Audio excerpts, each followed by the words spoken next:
The Action Research Project is an ongoing project that we are currently doing in the Advanced Internship and Supervision class, which is taught by Dr. Janice Scarborough. And as you can see from this model of action research, it is different from other research projects that most of us have completed in other graduate classes because it does include this reflecting or reflection component. And also, you can see that it continues indefinitely. And so, the purpose of this is to be able to step back and see what's been achieved, make changes if changes are necessary, and then continue to make the process better. The area that I'm working on at my school site is to reduce the percentage of students who are defined as chronically absent. And a chronically absent student, whether they are absent excused or unexcused, 10% of the school year is one who is chronically absent. So, over the course of 180 days, if a student is absent 18 days, then that student would be considered chronically absent. So I started with an initial interview for each student who was currently at the 10% mark.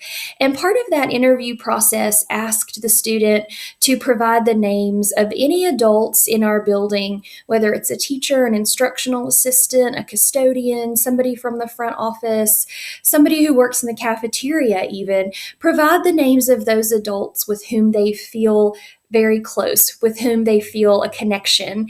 And those adults are asked to be a mentor for that student. Mentors are asked to check in on students each week, with attendance being at the center of that conversation. And we just ask that conversations be between 5 and 10 minutes when the mentor was available to meet with that student. It was at their convenience.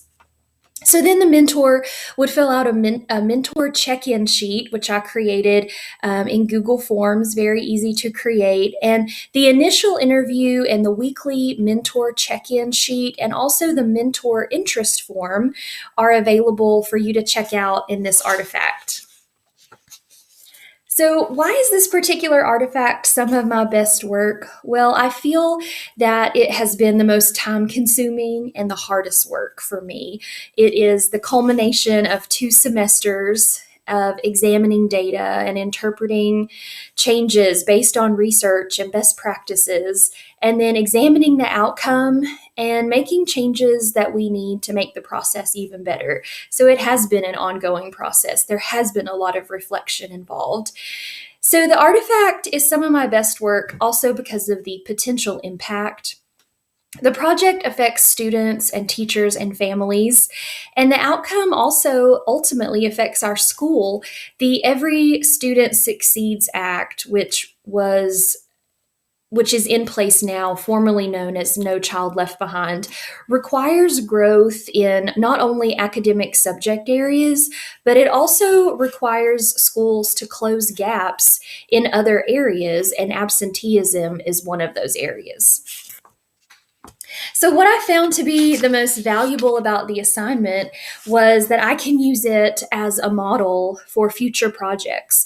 I also found it valuable because it came with a mindset shift that I do not have to do everything. So I found that you can use data that's already being collected and readily available at your fingertips. So some data that's available at your fingertips that school counselors might want to use would include test scores, discipline referral, and grades. And those are all easily accessible in our PowerSchool. That's what our system uses. So I know that most schools use something very similar. And once we have these, then we can examine areas of need and then make decisions that are data driven.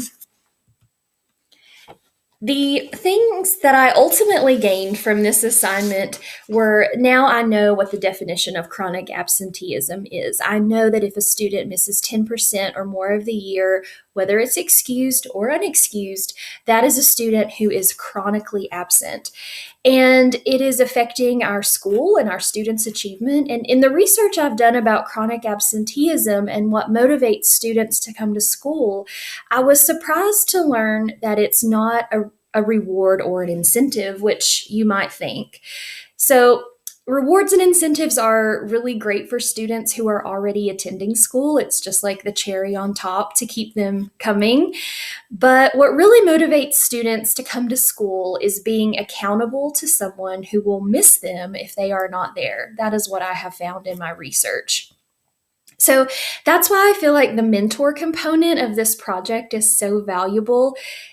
And woven throughout the program, the entire 2 years, in the various assignments and the readings, is this idea that relationship and connectedness are key elements, and not just between the counselor and the client or the student. Was anything missing from this particular course or this particular assignment?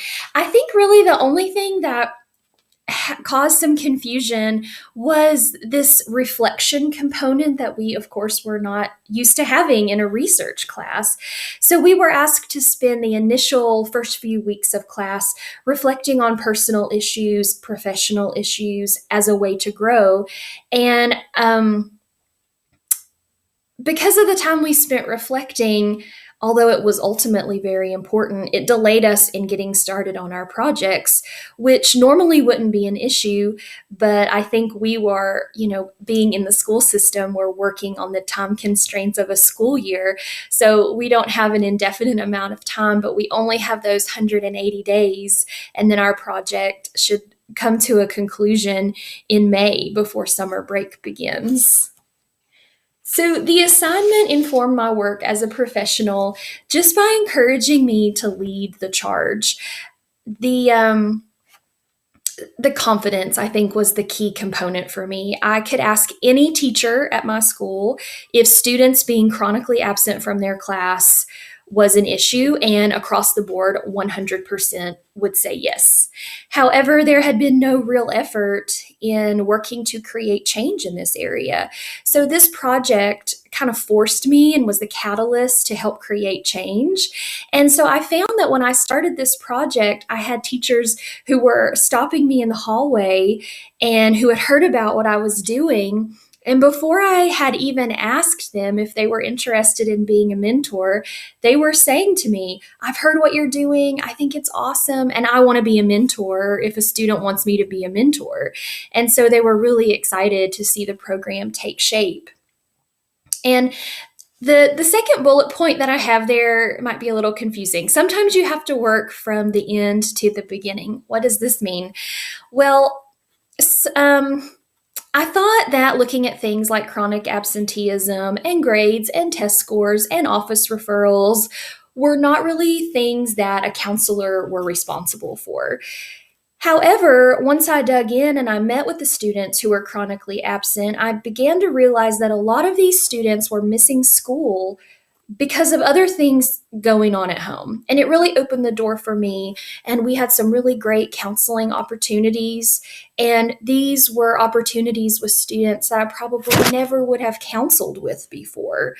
So I invite you to look at the things that are included with this research project. It's ongoing, which you will notice as you read through, there are still some components that are missing. But the initial interview and the weekly mentor check-in sheet that I created in Google Forms, those are included for you to check out and steal some of my ideas if you need to or want to. And then also the mentor interest form, which was created very easily just using Google Docs, and you can also use Microsoft Word. Those are also included, so check those out.